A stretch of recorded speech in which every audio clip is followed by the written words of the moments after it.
Hi, it's Helena McDermott here with the Evolve Real Estate team, Keller Williams Capital Realty, and I'm here today with Ross Ripley from Sunley, and we are going to discuss all things solar and learn about these solar tied systems into the grid.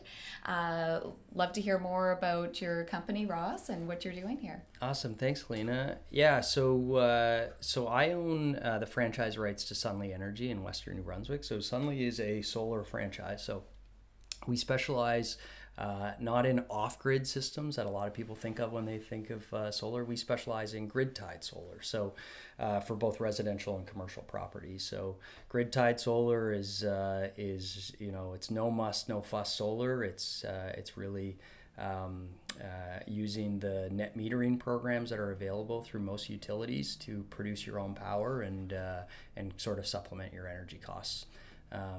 So we operate, so my territory sort of operate all of Western New Brunswick, but Sunley started in PEI. We branched out to Halifax recently, Eastern New Brunswick, Ontario, and so we've in the last 6 years installed over 2,700 residential and commercial grid-tied solar projects, making us arguably one of the biggest solar sales and installation companies in Eastern Canada, if not the biggest. Wonderful. Experience definitely matters. Yeah, it's something that when you're making the investment in solar and you and someone's whether putting it on your roof or on your property, you want to make sure it's done right, and that's we feel like we've got a pretty tried and tested sort of way of installing these systems and making it as easy and sort of turnkey as possible for consumers. Wonderful. And you've got the western side of the province, so you have colleagues that take care of the eastern side? Yeah, exactly. So there's so Sunley head office is in PEI, so that's a nice thing too, is that it's not very often you get to deal with a franchise that their local headquarters are in PEI. Mm-hmm. So it was started by four gentlemen in PEI, and they become the biggest installer in PEI, and they branched out to Moncton as well. So they're covering that area, and I'm covering Western New Brunswick. So between the two of us, we're seeing lots of systems being sold and installed in New Brunswick, which is really great. A couple years ago, there was about 300 net metering clients. So those are people with grid tied solar, and I think just last year alone they doubled that number in applications. We're seeing really strong demand for it. So it's been awesome to see. It's amazing. There's definitely a lot of interest in it, a lot of chatter, and that's why I was so excited to talk to you about it for myself personally and clients with the rising energy costs. It's such an interesting topic right now, and people just want to learn more about it. So thank you so much for joining us. Thanks. So tell us a little bit more about, because I know you just touched on it, so this ties into the grid and then other systems. I know I've seen selling homes too. I've sold some off-grid homes that have the batteries and kind of backwoods setup and some different things going on, a little bit maybe less professional in some ways. So tell us kind of what the difference is. Yeah, so I think when people think about solar, they automatically think of batteries and being off-grid. And one thing that a lot of people don't realize is that a good majority of the systems that you're seeing out there are actually grid-tied systems. So they are solar systems that basically are feeding that house power. And then if the house isn't using that power because it's a nice sunny day and no one's home, the power is just feeding right back into the electrical grid.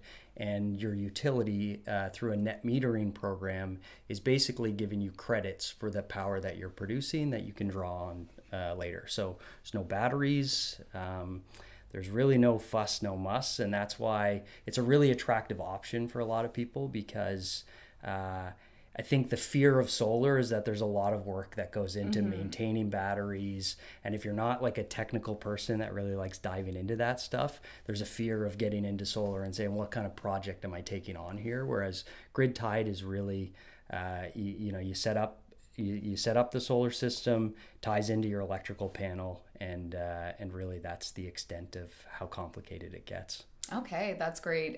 Because just like you said, I've seen some of those complicated batteries change out and a lot of instructions and different things that come with it. So this is great. So it just ties right into the grid. So what's that mean if the power goes out?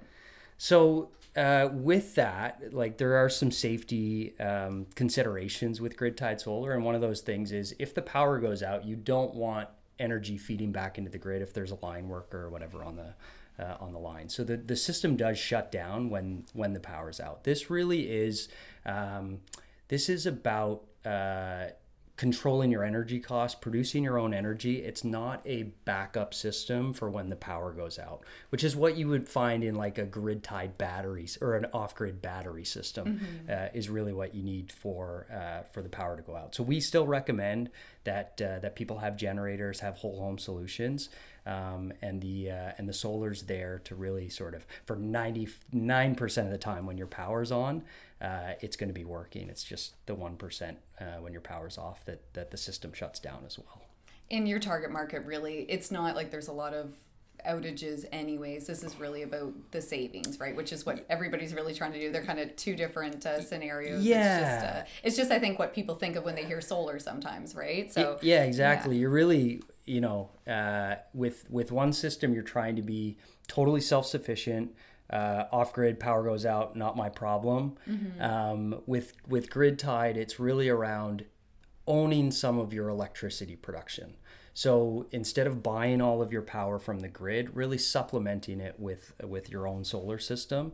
And then if there's a shortfall, you always have the grid as sort of your backup plan. Whereas an off-grid system, you really need to manage how much energy you're using, how much are you storing, when you're running certain appliances, when you're not. And that's where I think the complicated aspect of off-grid living becomes, and that's why the grid-tied solar is so attractive, because you don't have to worry. If you need extra energy, the grid's always there to kind of bail you out, and vice versa. If you're producing more, you're just sending it back to the grid, and they're giving you those credits. So that's sort of I think the real benefit of the on-grid is it's really, you don't have to think about anything. It's just kind of silently ticking away. No, I love it. Yeah. So tell me a little bit more about these credits and sending it back to the grid. So how does that work with the utility companies? Yeah, so the measure of like energy consumption and production is a kilowatt hours. So basically, when you're pulling energy off the grid, you're pulling it in the form of kilowatt hours. Like how much kilowatt hours am I using of energy? So it's the same when you produce energy, you produce kilowatt hours. So if you're I take today's a beautiful sunny day out. We're into the spring where the days are long, and so if you're not home, your panels are still working. That's the beauty of them. They're on your roof. This is, as long as the sun is shining, they're working. But it doesn't necessarily mean that you're using that energy. And so if your home doesn't need that energy, it basically gets fed out back through your meter. So the utility company will come out and put a bi-directional meter on. So most houses today just have one that's running one way. How much energy am I pulling in from a consumption standpoint? They come on, they put a bi-directional meter on. And so that runs both ways. How much energy am I pulling from the grid, but how much energy am I also sending back to the grid? And so that bi-directional meters allows them to monitor, okay, what was my net consumption? And so basically, how much did I pull from the grid? How much did I send back? And that net number is what you pay at the end of the month. So it's really just a nice, easy way to monitor kind of how much you're producing, how much you're consuming, and whatever the difference is what you're going to pay ultimately. Neat. And how is that monitored? Is there a way that you can monitor it yourself, or are we kind of trusting that the utility? Yeah, so it's kind of twofold. Like so every one of our customers gets a monitoring application. So it's tied directly to your system. So it's an app on your phone, and they call it like your power plant, and they'll show you exactly what your power plant's producing at any point in time in the day or night. So you can see exactly sort of, if it's a nice sunny day, how much output your system's producing, and then you can kind of double check when you get your bill with MB Power to make sure, or the utility to make sure everything's kind of making sense with what they said you produce versus what you monitored on your application. Oh, neat. I feel like Yeah. it's something I would look at a lot. Like to see, like, you get your power bill and you look at Yeah. that, but to be like, ooh, how much am I, Yeah. potentially saving? What's going out here? Yeah, I would say it's like dependent on the customer. Like some they love looking at it, and others you kind of have to remind them. Check it once a week just to make sure everything's up and running. But it's a nice way to know. You can see at the panel level whatever panel's producing, so you kind of know if there's anything out of whack. You can give us a call and we can monitor it on our end as well and troubleshoot from there. Okay. So yeah, there's lots of transparency to it. And then from the utility standpoint, your bill would be it'll have your net metering credits and what you've built up versus kind of what you've used. So there's lots of easy ways to kind of see how you're doing.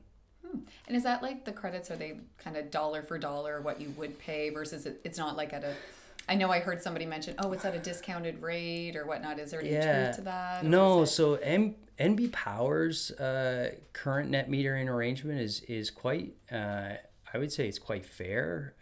It's 1-to-1 credit. So basically for every kilowatt hour you produce that you don't use, you get the equivalent kilowatt hour credit. And so power rates right now are, they just went up in April, just over 13.5 cents.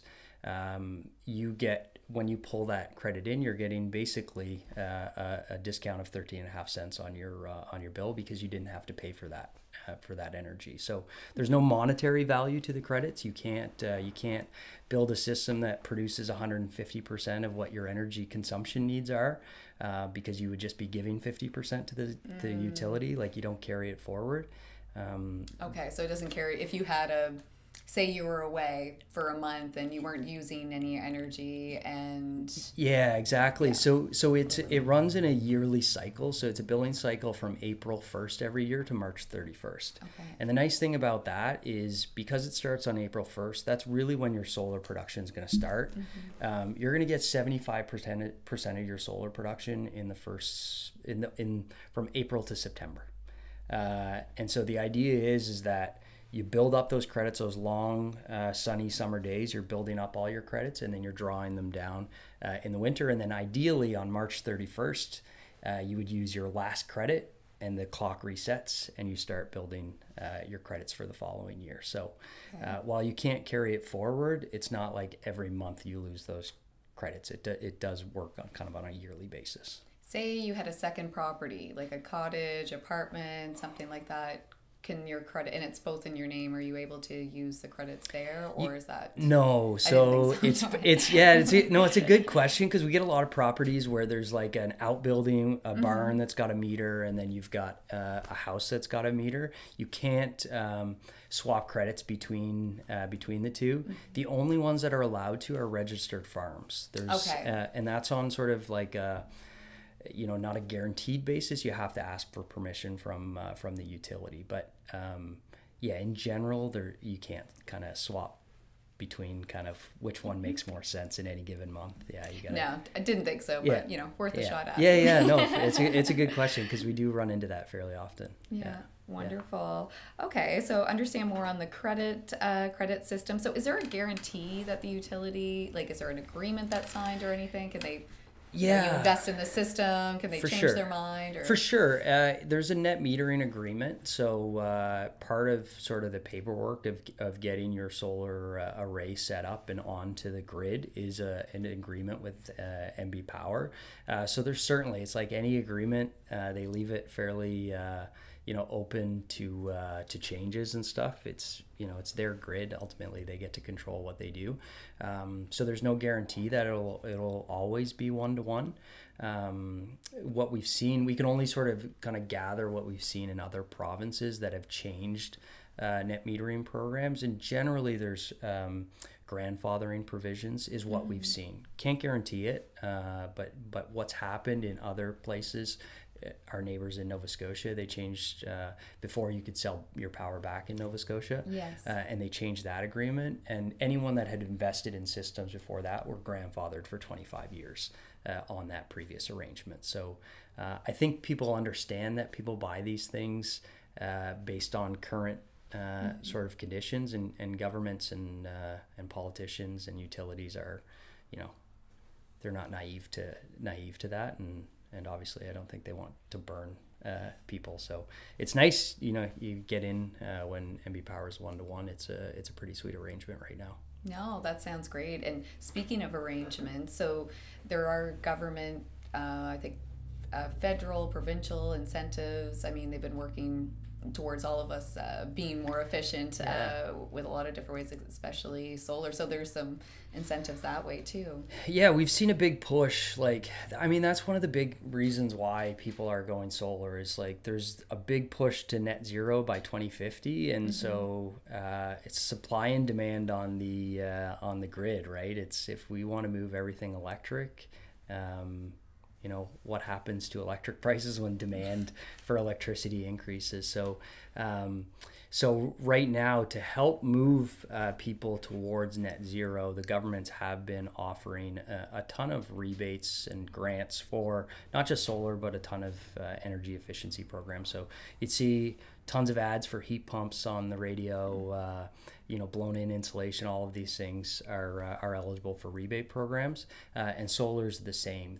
So on the provincial side, there's a program called the Total Home Energy Savings Program, and I would encourage, regardless of whether solar or what, it's a really great program. You sign up through MB Power administers it, but it is a provincial program, so you don't have to be an MB Power customer. You could be like St. John Energy, okay. yeah, Edmundston, anyone that's got their own utility. As long as you're a New Brunswick taxpayer, you're eligible for the program. So you sign up through that.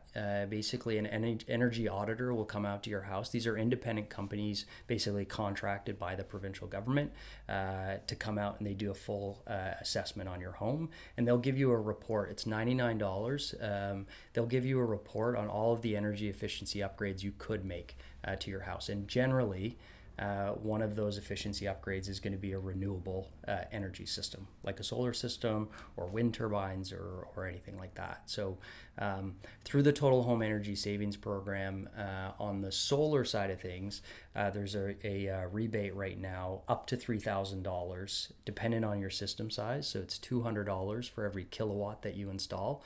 So at 15 kilowatts, you would get a full $3,000 rebate back. Okay. So that's on the provincial side. The bigger one that I would say that 95% of our customers would be taking advantage of right now is that through the federal government, there's a program called the Canada Greener Homes Loan. And so that's a up to $40,000 interest-free loan payable over 10 years for energy upgrades. So things like heat pumps, solar systems, that sort of thing. So basically you start with the provincial program, you go through that audit process. You need that same energy report that you get from the provincial program. And then when you come out to see us, you get your proposal. We do our site inspection, provide you a nice report. Then you would take that report and you would apply for the Canada Greener Homes Loan along with your energy audit. And they'll either approve you or deny you. And then basically it's all administered by CMHC, who you would be familiar with. Mm-hmm. And it's a 0% loan for 10 years, which you're familiar with interest rates, I'm sure. 0% right now is a pretty sweet deal. So, and for 10 years. So it allows people to finance these things with very, very, very little out-of-pocket cost. No, absolutely. And considering that that's interest-free and with the cost of hydro going up, we did just see a pretty big jump recently. Yeah. When is the buyback? Like what's your break-even point typically? I know it could take a little bit of time. Yeah, so it all depends. So there's a lot of factors, right? Every system's going to be different from an efficiency standpoint. Depends on the orientation of your house. Like we like a nice south-facing roof. Are you putting the panels on your roof? Are you putting them on the ground? So all of those things are going to impact how much production you get out of the panel. So that's one thing that's going to kind of change your payback period. The other is what's happening to energy rates. And so we model everything on 3% inflation. So any quote you get from us will provide you a break even. and we model on 3% inflation. So we assume for the next 30 years that energy rates are going to go up at 3% per annum. At 3% per annum, you're looking at 11 to 14 years as your typical break even point. If they go up faster than that, your break even just gets better.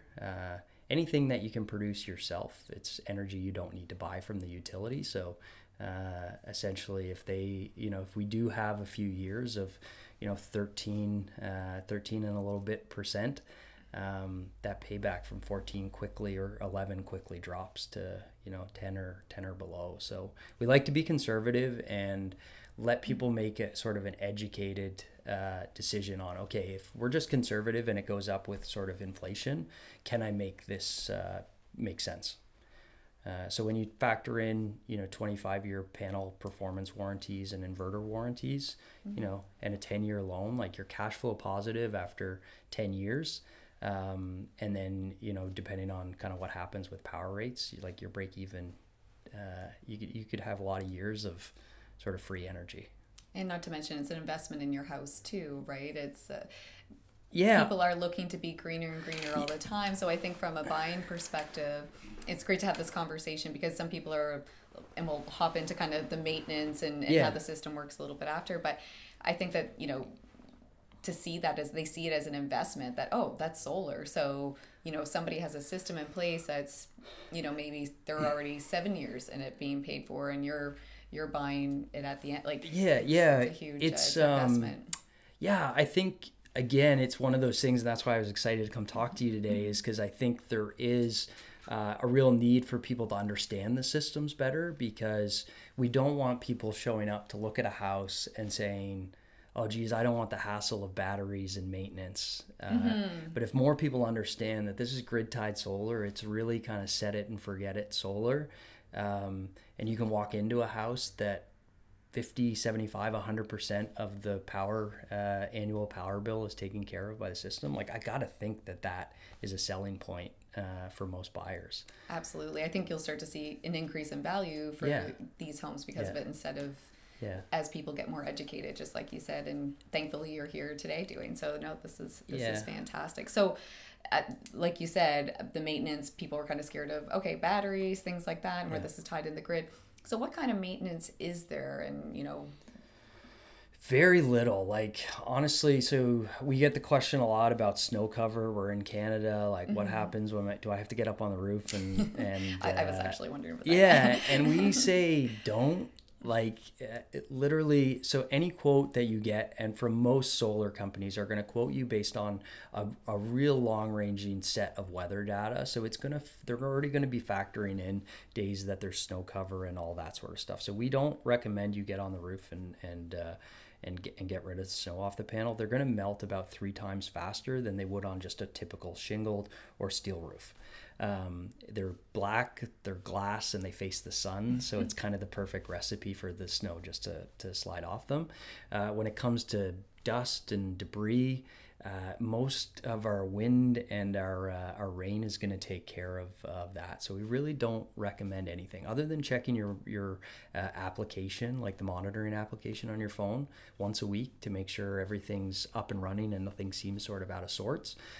That's pretty much the maintenance of these systems. Like, there's no topping up lead acid batteries or doing all that sort of stuff. Like, it's really quite set it and forget it, and that's why we like it. And we like it because there's no like moving parts, right? So when you get into wind turbines and that sort of thing, we get a lot of people saying, well, there's so much wind. I live, it's New Brunswick, there's a ton of wind. Yes, no doubt, but as soon as you add moving parts into something, it's points of failure, right? The panels literally just sit on your roof, or they sit on the ground, and there's no spinning parts, there's no moving parts, so there's not a lot that can break. So that's kind of why we like solar, is it's just kind of set it and forget it, and it'll just quietly kind of chug along and be doing its thing. Wonderful. And I think you mentioned if there was an issue, it's a 25-year warranty? Yeah, so there's 25-year panel performance warranty. So the panels have to perform at a certain level for 25 years. So panels degrade over time. It's like any technology. When you're sitting out in the sun, they're going to lose a bit of efficiency, but it's generally the warranty's less than 0.5% a year is what they're allowed to degrade at. So after 30 years, you're still looking at your panels producing about 80% of what they did. So as long as they're sort of degrading within that, they would say that you don't have a warranty claim, but anything above that, you would have a warranty claim.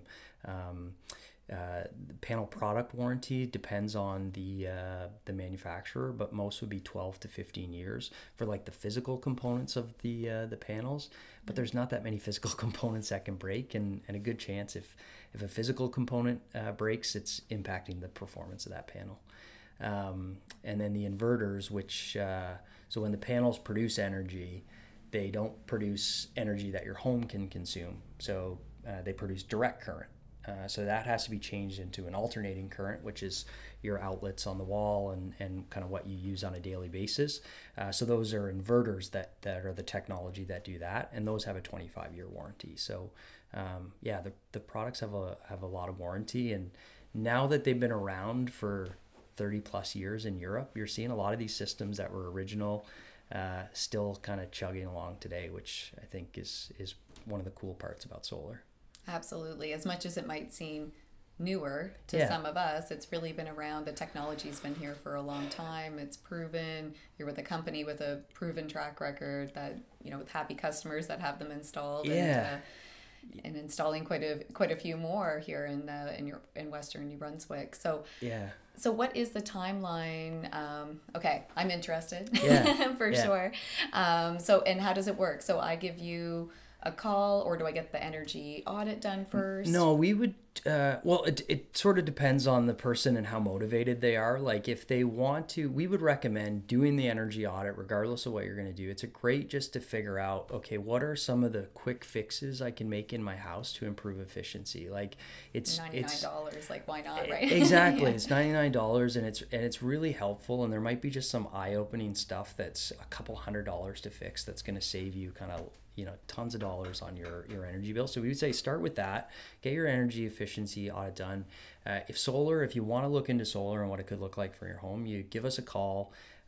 We basically we can do most of it off some pretty sophisticated solar software. So we collect the consumption history from the homeowner. So how much energy have you used over the last year or 6 months? And that allows us to size the system, right? Because, everyone's different. Every house is different on what their consumption is and the efficiency of the home. That allows us to size the system. And then we would meet with you to kind of go through everything. So we use satellite imaging to do the proposal. So we'll take the kind of the best imaging that we can find out there on the internet of your home. We'll superimpose panels on there. It's surprisingly accurate of how we can do that. And then based off of that, we would go through everything. Sort of the next stage would be, if the customer is interested in moving forward, would be a formal site inspection. That's where we come out to your house. Well, we'll come out and present the proposal. That's one of the things. We always want to meet people in person. It gives us we can get a lay of the land, see the house. There's usually some changes from what we see in the Google images, but then we would come back and we do a site inspection. So site inspection is where we confirm everything. So we structurally engineer every one of our designs, so they're going to be stamped regardless of what the municipality requires. And so we'll do a structural inspection, so inspecting your roof, your attic, your roof trusses, all that sort of stuff, your electrical, making sure that we can install it, and figuring out how we're going to do that connection. And then we would do a drone flight. A drone is what we use to collect all of our measurements, so it saves us getting up on roofs. So we do everything via drone. We do 3D modeling of the house, and then that allows us to do kind of a big 3D picture of the whole property. And we try to gather as much information as we can about shading, anything that's going to impact the production of that system. We put all that information and the metadata from the drone through another sophisticated solar software, and that's going to kind of finalize our design. Okay. So is there a cost for that, or for you to come out and initially talk to get an idea? Yeah, so the proposal and the assessment are totally free. When we get to the site inspection phase, that's really when we've sort of got the commitment from the homeowner that, okay, based off of what you're showing me, I would like to proceed with that system. The site inspection is going to confirm that. So we take a $500 deposit to move to the site inspection phase, and then the rest is financed through the Canada Greener Homes loan if you're going that route. So the only out-of-pocket cost for a customer with us, it's different for every solar company, is $500. And the rest we want you to be able to finance through the Canada Greener Homes loan at 0%.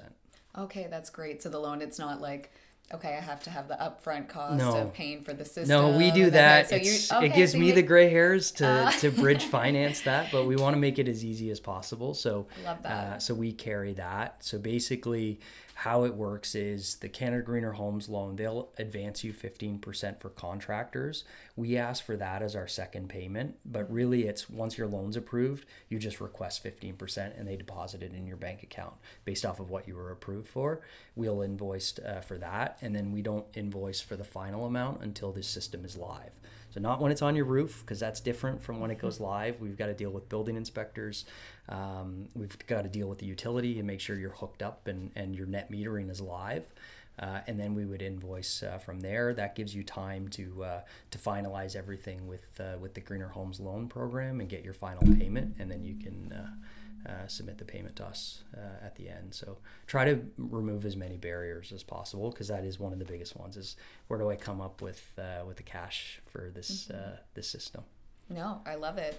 Suddenly, you definitely have the easy button for for solar. I mean, really, so get that set up. You take care of the legwork dealing with building inspectors, the municipalities, the hydro companies, and even on the loan part. So really, it's just kind of making that commitment to go ahead. Yeah, exactly. Like we want to be turnkey solution. So as soon as we sort of go through the purchase agreement, we're getting all of everything that we need signed to act as your agent at that point. So we call it a solar agent authorization form, and allows us, similar to if you're dealing with a contractor, they would get you to sign the same thing.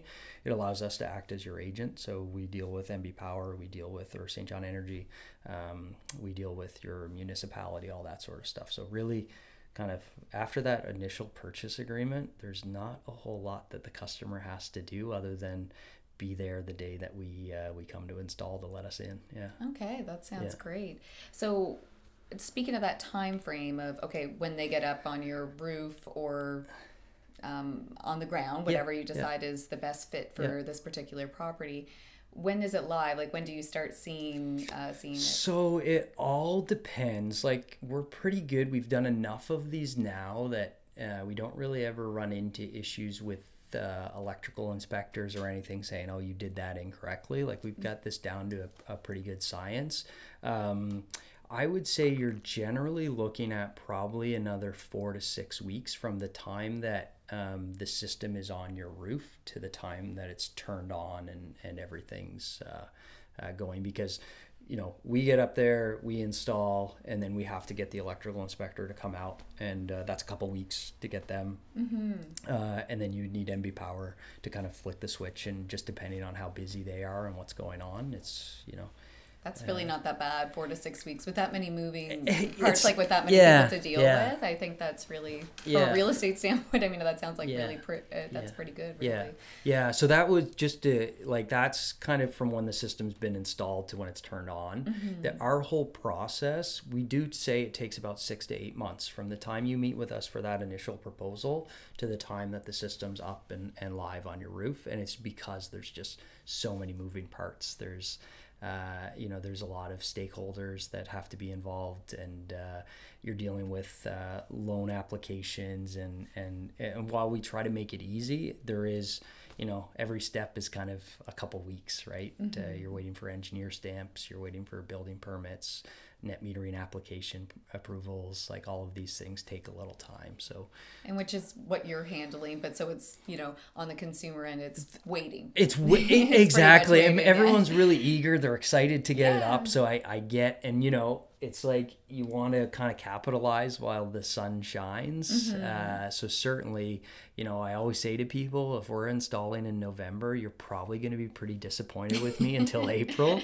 And we're just really transparent about that. It's just the days are short. And but remember, you're making it's like buying a house. Like, you know, you don't buy a house to turn around and sell it in a year. You're not going to make, well, other than the last few years, but there's generally, you know, once you factor in all your fees and all that, like that people are land transfer costs, all that sort of stuff, you're not really making the decision because you want to sell it in a year. So it's the same with solar. It's like, okay, yes, you might be installing in November and you're not going to get production until April, but you're buying a system for the next 25, 30 years. Like it's a few months out of a lot of months. I don't think we really said about like the savings, like, or what is it, it's like 75% or something like that? That's our average customer. Yeah, it would offset about 75%. Some are offsetting 100%.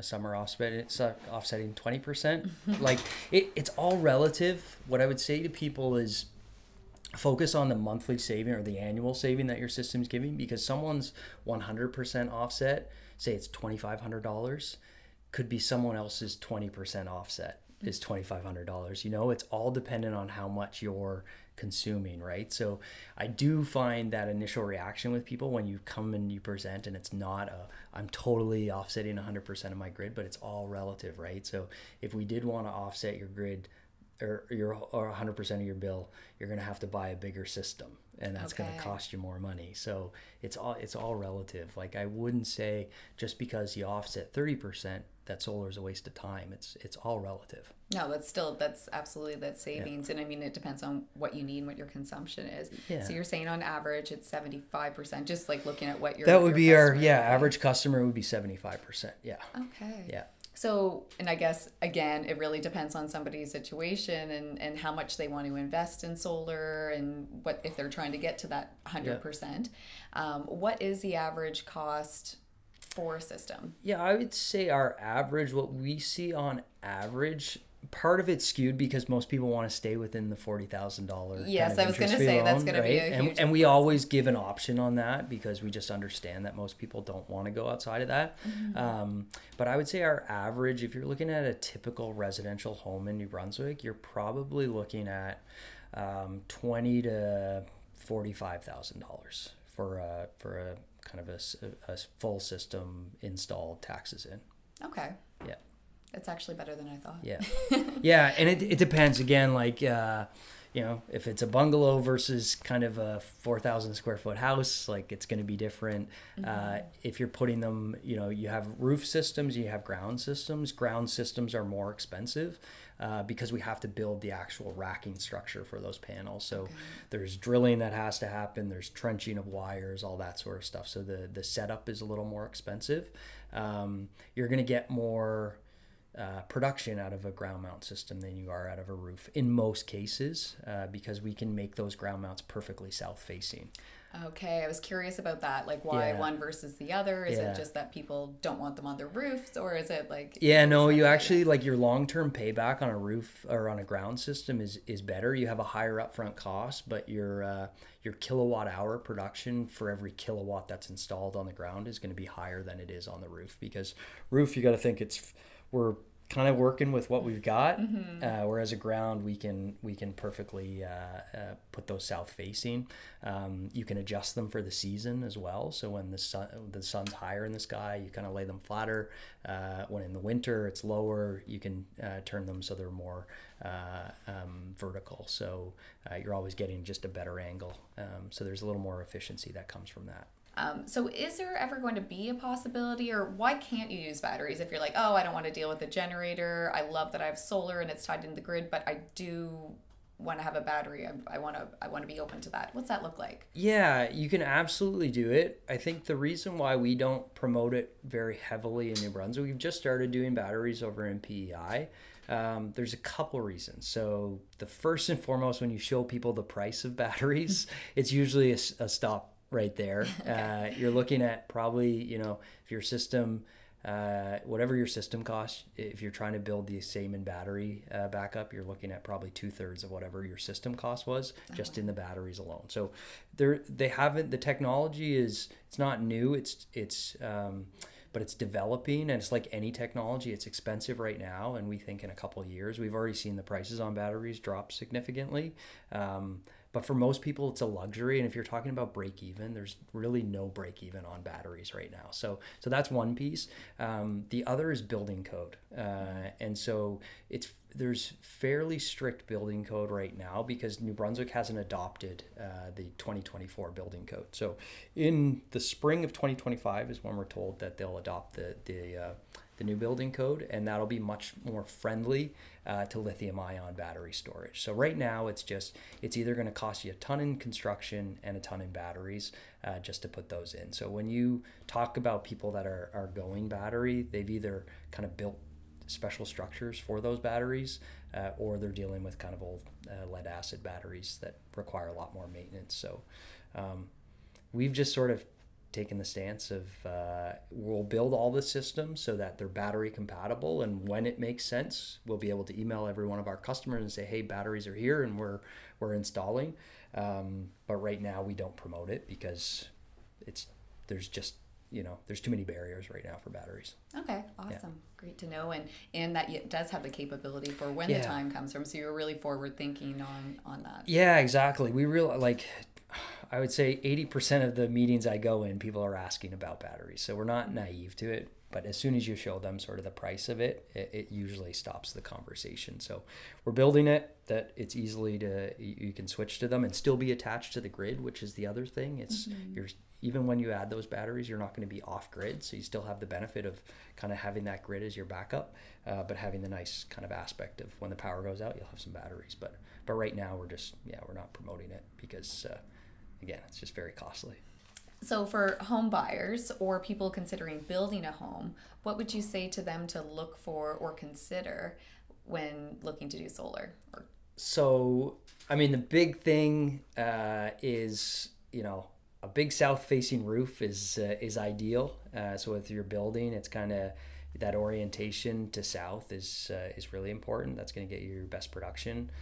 Making sure that there's no obstacles or vent pipes or skylights or anything on that south facing, because we can't put panels over that. So from a construction standpoint, that's what I would say. For new homeowners and people building as well, or just moved into a new house, I would say wait 6 months before you really purchase or install a solar system, because you want to get an idea of what your consumption history is, because you don't want to buy a system that's too small and you don't want to buy a system that's too big. So get an idea of how much energy you're using, and then you can really kind of get the appropriate system for your needs. So I would just say to people, you might be eager to kind of do it as soon as you move into the spot. Just wait 6 months. In a lot of cases, those rebate programs and government incentives, you're going to need that history before they'll sort of approve you anyway. So, wait a few months and then start the solar conversation.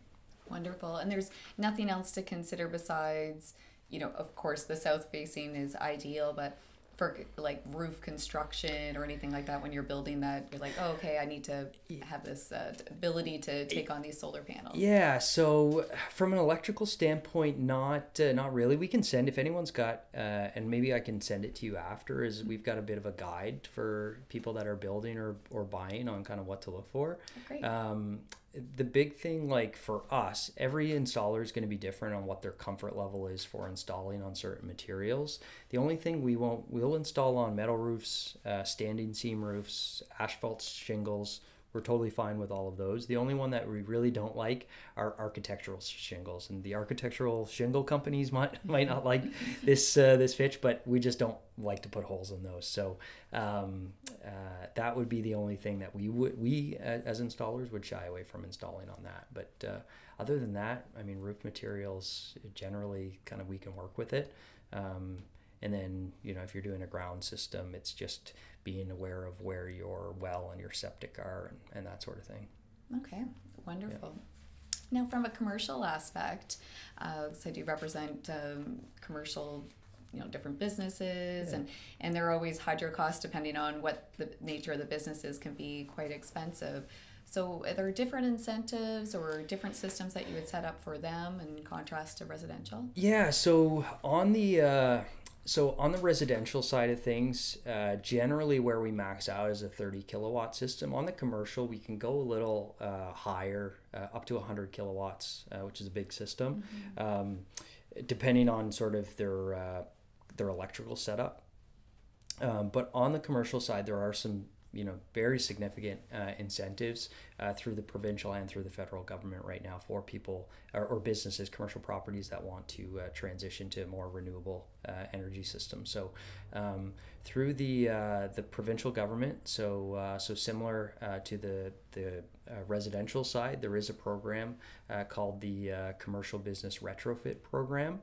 And it's very similar to the residential program. Basically, an audit's involved, so they send out an energy auditor. In this case, it's a little more intensive, and you're not $99 fee. It's a couple $1,000s, but it is reimbursable when you do get the work done. But basically, they would provide sort of a list of items that you can improve on your commercial business, and with solar, they give. On the commercial side, basically a dollar amount per gigajoule of power saved. So there's a calculation there that they would do at the time of the audit, basically telling you what your solar incentive would be if you did go with solar, based on how much energy you could produce, based on the feasibility study of the solar on your property. Through the federal side, there is a clean tech investment tax credit, which is 30% refundable tax credit for the capital cost of your solar system, which can be quite significant if you're installing a business. So when you combine those two, on the commercial side, and this is farms, this is apartment buildings, this is you name it. If it's a commercial property, they tend to qualify for these things, but you're looking at probably funding 40 to 50% of the capital cost through incentives on the commercial side. Wow, that's an amazing investment to make too. And thinking, and farming, being in the Sussex area, thinking strongly about dairy farms, especially. Yeah, and there's a few around here that have done some big solar projects. So yeah, there's certainly a business case to be made for solar on these big properties. I mean, you kind of have the benefit of a lot of land in many cases. Yes. And yeah, when you couple in sort of the business power rates and these commercial incentives, like your break even is in a lot of cases sub 10 years. Yeah, that's amazing. Yeah. Another question I had was about insurance. Homeowner insurance. Do they cover solar? If something was to, I mean, it sounds like it's unlikely that something would happen, but I mean, insurance is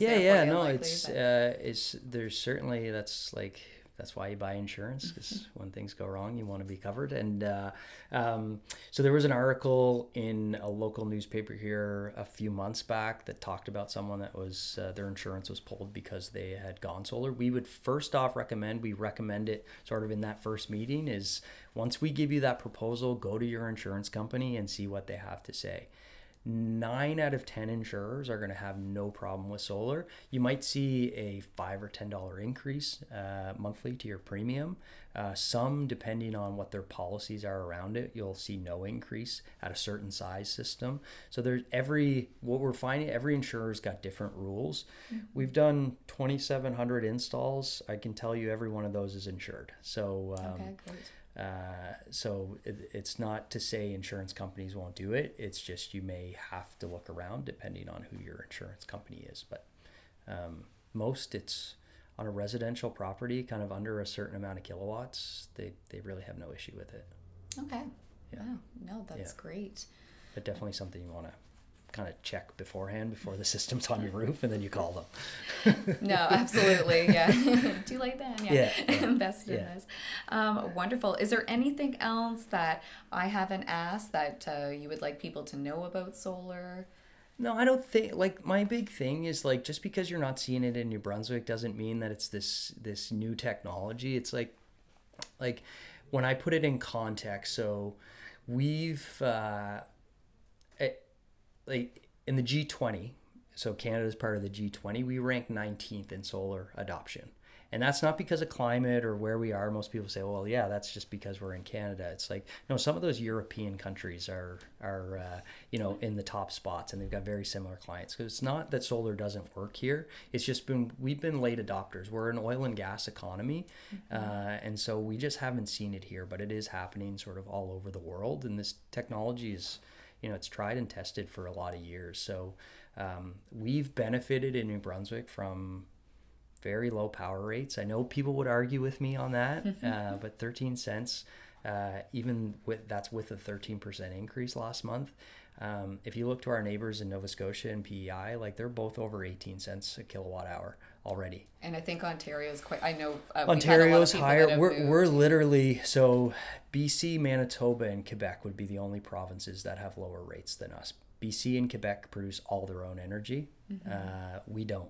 We buy our energy. So, that's the thing is like, we've been shielded from rate increases for a while, and kind of, it seems like our aging infrastructure and, it's kind of, you can only delay those increases for so long. And so to me, the writing's on the wall with kind of what's happening in the provinces beside us. And so I would just say to people like solar's, whether you're offsetting 20% or you're offsetting 80%, that's certainty. That's 20% certainty or 80% certainty that you don't have to worry when there's an increase from the utility. And so when you're budgeting, whether you're heading into retirement or you're a new homeowner, those are important things. That's one, like your utility bill is one of your biggest costs every month. And so controlling it and knowing for the next, 25, 30 years that X percent of my bill, whether it's 20% or 100%, is taken care of. Like, I think there's a value to that. Absolutely. It's one of the first questions we'll get asked by home buyers, especially new home buyers when we're looking at homes. Exactly, yeah. What's the hydro cost, right? And I mean, some of them are like, ooh, wow, like this is, $400 equalized billing. This seems like a lot on top of mortgage payment and everything else. So just that we're moving towards systems that can offset that. It's huge. And I think that knowing that it's a lot easier, there is not really any maintenance. It's and that there is these incentives available now. So to me, it's kind of hopping on board while it's here, right? I look at it the same as when we transitioned to heat pumps 10 years ago, and everyone's kind of going, oh, okay, well, what's this all about? And then eventually it's just standard. And I really think that that's where solar's heading, is that it is just going to become a way that we can modernize the grid and give homeowners a bit of control over their energy costs, which they really have. Like, you have unless you're producing your own energy somehow, you're not, you're at the total whim of the utility. And so having a bit of certainty by producing some of your power, I think, is incredibly, incredibly powerful. Absolutely. Wow. Well, that's fantastic. Thank you so much for coming, Ross. Yeah, and thanks for having me. If anybody has any questions at all, just shoot Ross a message. We'll have his information available in the comments. Yeah, awesome. Thanks, Helena. Thanks.